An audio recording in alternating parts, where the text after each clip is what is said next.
Tako, dobro večer. Tokrat po 2 mesecih na različnih kanalih. Danes bomo govorili o čiščenju oziroma pripravi na novo leto. Mogoče se sprašujete, zakaj tako hitro govoriti o tem, ampak če pogledamo cikle našega leta, se v bistvu bližamo polovici jeseni. Kaj to pomeni? To pomeni, da se leto počasi zaključuje in se Zemlja pripravlja na spanje. Torej, tudi mi se na nek način pripravljamo na spanje. Zato je pomembno ne, da v zadnjem trenutku delamo analize in plane za naslednje leto, ampak ko mi za novo leto sprejmemo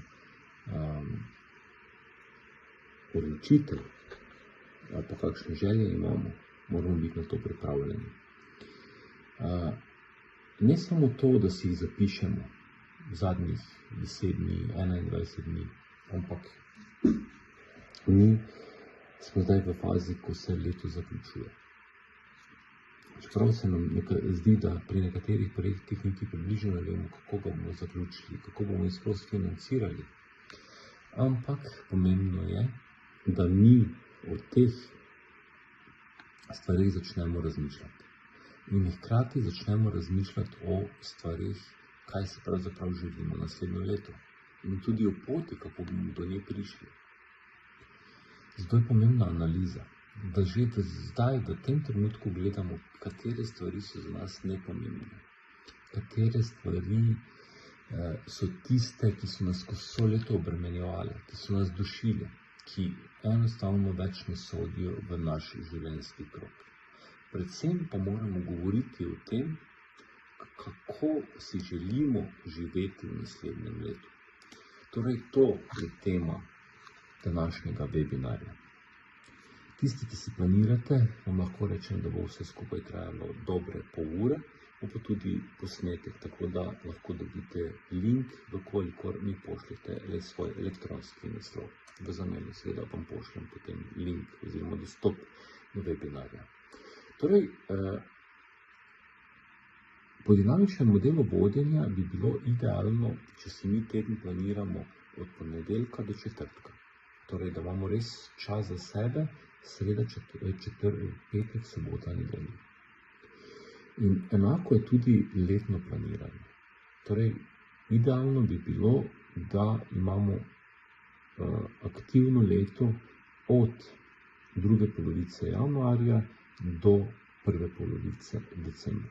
Tako da imamo res mesec dni nekega dopusta. Vendar je to leto, ki ga pravzaprav mi poznamo, ni čisto naravno leto. To je leto ali pa obdobje, ki je na nek način bilo namenjeno oziroma smo si ga pravzaprav izmislili.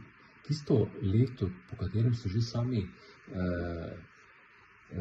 Egipčani delovali, je bilo Siriusovo leto. Torej, da je bilo se leto začelo nekje v juliju in končalo v začetku meseca maja. Torej, tako kot je zvezda Sirius na našem nebu. Torej, tudi vsi modeli znotraj dinamičnega modela vodenja se imenujejo Sirius Personal or Sirius Business Transformation. In ravno o tem pravzaprav želim govoriti. Se pravi, mi rabimo dejansko 2 meseca nekako letnega popolnega odklopa. To zaradi tega, da se lahko dejansko naše misli, vsi te nevtronske mreže v naših možganih ponovno povežejo. Vkolikor je pa več čas vse na obratih, pa seveda izgubljamo koncentracijo, natančnost, moč in seveda predvsem pa fokus. In skozi celo leto nas veliko stvari nervira in potem si velikokrat rečemo, pa saj bo. Ne, nikoli ne bo. Zato je pomembno, da si mi takšne stvari skozi vso leto beležimo. Kaj je tisto, kar nas duši, ovira, ali pa predvsem napake, ki se ponavljajo. Vkolikor tega niste delali do zdaj, še imate vedno 2 meseca časa. Zato sem veliko prej naredil ta webinar. Torej, da začnete od danes naprej planirati oziroma opazovati, kar vas moti. Kar vas moti v vašem življenju in najbrž seveda ne boste našli rešitve takoj, ampak dovolj je, da to ozavestite. In ko nekaj ozaveščate, pomeni, da neposredno začnete spreminjati tudi okolje v svoji bližini oziroma okolje svojega življenja. In s tem, ko vi pravzaprav delate analizo, pomeni, da opazujete, kar vam je bilo v podporo, kar vas je oviralo, kar je bilo pravzaprav orodje vašega dela. In sedaj vprašanje, ali to potrebujete še za naprej, ali to potrebujete danes, jutri ali v prihodnjih dneh, mesecih ali morda celo letih. Hkrati si odgovorite na vprašanje, kaj več ne želite. V kateri energiji, v kateri situaciji, s katerimi osebami ste se dobro počutili, s katerimi osebami ne. S tem, ko mi začnemo tako razmišljati, avtomatsko nekako začne izginjati tudi tisto iz našega življenja. Torej, kaj je pomembno? Pomembno je, da ste fokusirani v to, kar se vam dogaja v določenem trenutku. Zato tolikokrat poudarjam ali pa omenjam, da pri svojem delu vedno zaključujte dan. Torej, poslovni dan s tem, kar ste naredili, kateri cilji ste dosegli in kaj ste od tega dela dobili vi. In seveda vedno planirajte takoj naslednji dan. Svoj osebni dan pa zaključite z analizo občutkov. Kako ste se počutili v določeni situaciji, v določenih ljudeh, kako ste pravzaprav bili v določeni situaciji obravnavani, kako ste se počutili. Zakaj je to pomembno? Namreč s tem mi dajemo možganom informacije, kaj je tisto, kar je za njih ok, spravi, kar nas spodbuja in kar nas ovira. In kar nas ovira pomeni, da neposredno to jemlje energijo in hrano našim možganom. In možgani bodo vse naredili, da bodo oni preživeli, da se bodo odlično počutili. Zato je pomembno, da bodo možgani takrat, ko bodo imeli dovolj teh informacij bodo pomembni na ta način, da jim vi to preko teh analiz sporočate in bodo začeli ob točno tistih določenih trenutkih, osebnih situacijah ustvarjati neko kemijo, kjer bo vas avtomatsko odvračala od določene situacije. Torej, zato bodite od jutri naprej pozorni na te stvari, ki vam jemljajo čas, denar, energijo, kjer se slabo počutite, kar vam je tesnoba. In s tem, ko boste začeli opazovati, boste videli, kako hitro se bo začelo čistiti vaše okolje. Mi velikokrat čistimo nekaj na silo. Tega pa več ne rabimo. Pa ni res. Mogoče še morabljam, pa v neki drugi obliki. Mi moramo nekaj začutiti, da tega več ne bomo potrebovali. Čutenje je tisto, kar je najbolj pomembno. In s tem, ko mi razvijamo svoje občutke, mi v resnici spoznavamo samega sebe. Zato vam tolikokrat omenjam ali pa vas spodbujam, da ko začnete ugotavljati, kar je vam všeč, se pravi, kar pomeni, da se začnete ukvarjati s tem, kar je vam všeč na področju telesne aktivnosti, na področju hrane, na področju zabave, na področju intelektualnih storitev, na področju notranjega mira. To pomeni, da vi pravzaprav na ta način spoznavate samega sebe. Vedno bolj greste večjo globino svoje notranjosti. Torej, spoznavate, kdo ste. Bolj, ko greste globje, bliže ste v bistvu sebi. To pomeni, da na ta način čistite psihološke smeti. Torej, ne bom vam dajal konkretnih vaj, ampak samo na svet opazujte, kaj se dogaja. In s tem, ko boste zdaj začeli razmišljati o tem, pomeni, da boste, tudi če imate občutek, da niti ne veste, kako boste naslednji dan, kako boste zaključili to leto, ne verjamite, da bodo se stvari same po sebi začele zlagati. Ampak zato sem vas začel pravočasno opozarjati. Če začnete jutri, bodo prvi rezultati čez 21 dni. Ja, ta čarobnih 21 dni ne pomeni 3x7, ampak to je tisti življenjski cikl, kjer mi v bistvu naredimo en psihološki obrat, da pravzaprav začnemo spoznavati, kje smo, kaj smo in stvari dozorijo. V tej fazi, ko boste pravzaprav spoznavali stvari, boste začeli ugotavljati, da so vmes stvari, seveda, ki vas navdihujejo, so potrebne in tiste, ki ne potrebujete. Hkrati boste začeli razmišljati o načrtu, kako priti ven iz tega. In seveda ideje se bo pojavljale same po sebi. Bodite predvsem pozorni na tistemu, čemu ste se najbolj upirali, tam not se bo našla vaša rešitev. Zato bodite pozorni na to. Torej, analizo, ki boste začeli delati jutri, je samo to, da opazujete, kaj se dogaja. In če je le možno, začnite tudi stvari pospravljati.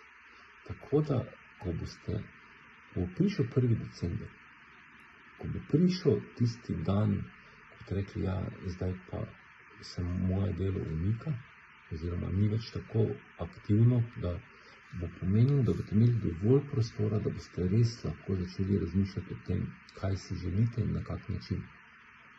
Več, ko si boste časa vzeli o razmišljanju in planiranju naslednjega leta, večja verjetnost je, da se bo to tudi uresničilo.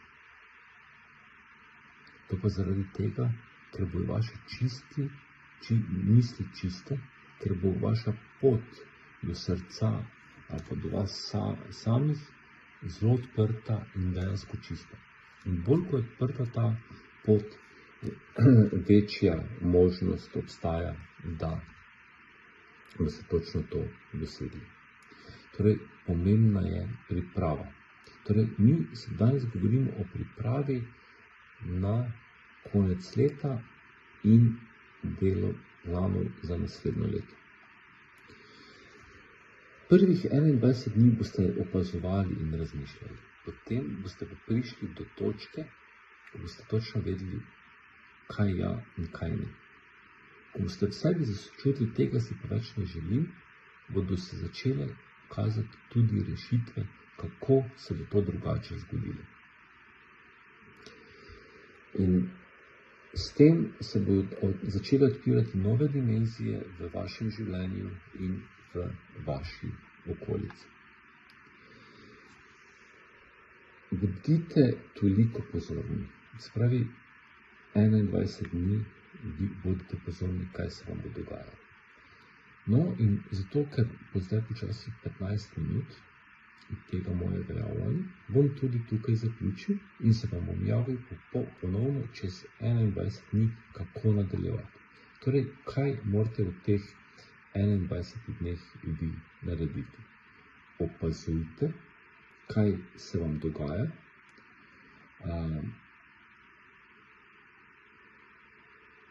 kako se počutite v določenih situacijah in kako se želite počutiti, dejansko počutiti v določenih situacijah. Vidim, da je kar nekaj vprašanj, zato še bomo to malo podaljšali, prosim, kar napišite jih, tako bo najlažje, kot da direktno vprašate. Torej, pomembno pa je to, da te stvari dejansko začnete najprej z opazovanjem. In hkrati seveda tudi razmišljati o tem, kaj si želite v naslednjem letu. Ok, potem pa kar vprašaj, ne biti kar v živi. Zdravljen, Milan. Upam, da se v redu. Samo me nekaj zanima, ne vem sicer, kako je to vezano na to temo, ne? Ampak jaz recimo zdaj v zadnjih parih mesecih sem se ful začela osredotočati na to, da delam na svoji poslovni ideji, ne? In sicer, ker bi rada iz svojega, dajmo reči, tega težkega otroštva, a veste, življenje, ko ti da limone, naredi limonado, ne? In bi iz tega rada naredila neko svojo zgodbo o uspehu, tako kot sva se enkrat že pogovarjala, da recimo to svojo zgodbo na nek način začnem prodajati. In se mi je v zadnjem času začelo nekaj čudnega dogajati, ker recimo zdaj pišem, mislim, tudi poslovni načrt sem napisala in vse, ampak zdaj bolj, ko se osredotočam vsak dan na to poslovno idejo, poslovni načrt, delam vsebine za spletno stran, se mi je začelo dogajati, da vsak večer recimo sanjam te svoje otroške travme, o čemer sploh ne razmišljam zadnjih 10-15 let in kar naenkrat to vse začelo privreti na plano. Zdaj pa se zbudim ob 3 ponoči zjutraj, pa kar imam te flashbacke za nazaj. Zdaj ne vem, koliko je to kaj povezano s tem, pa kaj bi recimo lahko naredila v tej smeri, ker malo me to pač straši, ampak po drugi strani vem, da to prihaja na plano zaradi tega, ker bi to bolečino rada pretvorila v svoj uspeh in kaj bi recimo lahko s tem naredila. Ok, hvala. Bom kar zdaj odgovoril, pa ostani na liniji, če bo kako vprašanje. Skratka, to je pravzaprav logična posledica. S tem, ko mi čistimo, se pravi plast za plastjo, je približno tako kot čebula. Ko jo lupimo, vedno bolj nam peče naše oči, se pravi jokamo. Torej, globlje, ko gremo, bolj odkrivamo neke stvari, ki so bile potlačene in seveda, ko to pride ven v obliki bolečine, čustvenih tesnob, travm, v primeru Melite sanje, to pomeni, da se mi čistimo, to pomeni, da je to dobra informacija.